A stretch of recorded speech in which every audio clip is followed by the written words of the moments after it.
Hello guys. आज हम देखेंगे कि माँ काली जो उनका एक रूप होता है, एक बताया जाता है ना कि एक पिक्चर होता है उनका जो कि मतलब ज़मीन पर शिव जी सोए हुए होते हैं और काली माँ उनके वक्ष के ऊपर यानी कि छाती के ऊपर पैर रख कर खड़ी हुई होती है और उनकी जीभ थोड़ी सी बाहर निकल कर आती है। तो इसका मतलब क्या है? सी जब भी ऐसा मतलब क्या हुआ था ना कि माँ बहुत आवेश में थी, मतलब उन्होंने सारे राक्षसों का वध करके इतना रक्त पी के रक्तपान उन्होंने किया था कि उनकी वो पे बात से शांति नहीं हो रही थी। तो वहाँ पे जो देव थे खड़े, तो दानवों का अंत करने के बाद वो देवों की तरफ चल पड़े उनको खाने के लिए। तो शिवजी ने वहाँ पे उनके रास्ते में वो लेट गए और जैसे ही माँ का पैर, मतलब वो आवेश में ही थी, जैसे ही माँ का पैर उनके वक्ष के ऊपर पड़ा तो उनकी जीभ बाहर निकल आई। तो इसका मतलब क्या होता है कि हम जब भी ऐसा होता है ना कभी कभी कि यार मेरे से गलती हो गई, हम गए मेरी गलती हो गई, लाइक दैट। उनकी वो चेतना, जैसे वो इतना आवेशित थी ना, तो शिव जी जो है वो चेतना भी माने जाते हैं कि चेतना सर्वव्यापी है। शिव जी सर्वव्यापी है मतलब क्या कि माँ प्रकृति है, यानी कि शरीर, हमारा शरीर, प्राणियों का शरीर, पेड़ पौधे, जो भी हमें आजू बाजू में दिखता है वो प्रकृति है। जो दिखता है, चल अचल, चर अचर, दोनों ही चीज़ें वो सारी ही प्रकृति से बनी हुई होती है ना।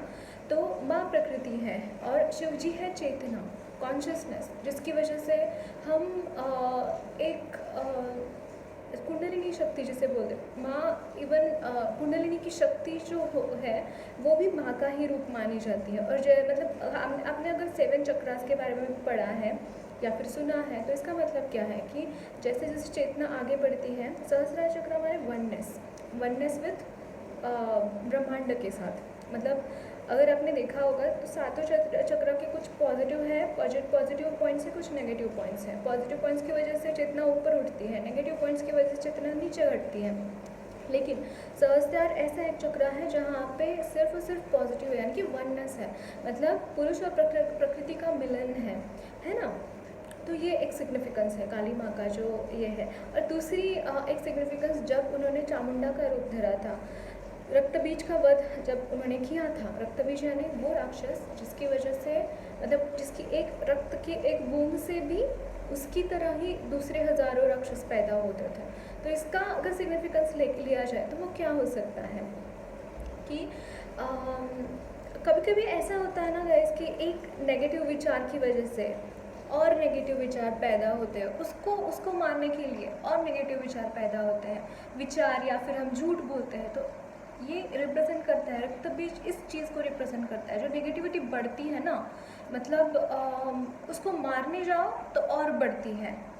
तो वहाँ पे माँ ने जैसे उसका वध कैसे किया, उसको पूरा निगल गया, मतलब जो भी नेगेटिविटीज़ था उनको माँ ने पूरा मतलब जितने उसके रूप थे, प्रतिरूप थे उस रक्त बीज के, उनको निगल लिया उन्होंने। ओके, तो ये एक सिग्निफिकेंस है। और तब उन्होंने वो जीभ बाहर निकाली थी उसको खाने के लिए, राइट। और दूसरी एक बात, मतलब ऐसा माना जाता है कि अगर आपका गोत्र पता नहीं है तो कश्यप गोत्र का उच्चारण कर सकते हैं, सही है, क्योंकि कश्यप ऋषि की वजह से ही हमारे सारे, मतलब उनके ही सारी प्रजाति, उनसे ही सारी प्रजातियाँ निर्माण हुई, मतलब पक्षी, पशु, सर्प, देन मनुष्य, देव, दानव, सारे ही उनसे ही पैदा हुए हैं। लेकिन उनसे भी पहले उनसे भी अगर पीछे जाए, हमारे रूट्स में जाए, तो शिव और शक्ति ही सारी ब्रह्मांड के वो चालक है ना। पृथ्वी पर सारे जीव है वो कश्यप ऋषि की संतानें हैं, लेकिन पूरे ब्रह्मांड की जो चेतना है, पूरे ब्रह्मांड में जो चेतना व्याप्त है, वो शिव और शक्ति की वजह से है ना। और मतलब कैसे है ये, शिव जब ब्रह्मा जी को पृथ्वी का निर्माण करना था, तब शिव जी ने अपना आधा अंग प्रकृति जो है वो आधा अंग है शिव जी का, यानी कि अर्धनारीश्वर जो उनका रूप है वो ऐसा ही है। ऐसा माना जाता है कि उन्होंने अपना आधी अपने आप को दो भागों में डिवाइड कर दिया, और एक भाग मतलब कॉन्शियसनेस और दूसरा भाग मतलब प्रकृति, इसीलिए वो शिव और शक्ति से ही सारा कुछ बना हुआ है, ये माना जाता है। फिर आगे आता है शिव जी का पंचानन रूप। मतलब शिव जी के 5 रूप है, 5 सिर है ऐसा माना जाता है ना,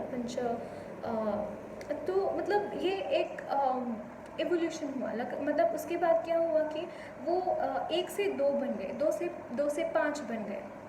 और गायत्री माँ क्या, गायत्री माँ भी जो है वो उनके भी 5 मुख माने जाते हैं, 5 मुख है, और वो वेदों की जननी है, और वो ब्रह्मा जी की पत्नी भी है, राइट। तो उनसे ही, ब्रह्मा जी से ही उनकी बाकी की संतानें हुई, सारी संतानें हुई, और उनसे मतलब कश्यप ऋषि, नारद मुनि, ऐसे जो ऋषि थे उनसे निर्माण हुए। और फिर आगे ये हुआ, आगे प्रजनन हुआ, सारी अलग अलग इसका। और उसमें जो कश्यप ऋषि हैं वो सारे ही इसके ये माने जाते हैं, लेकिन उससे भी अगर पीछे जाए तो शिव गोत्र भी हम कंसिडर कर सकते हैं हमारा, राइट। सो या इतना शेयर करना था मुझे आज के लिए।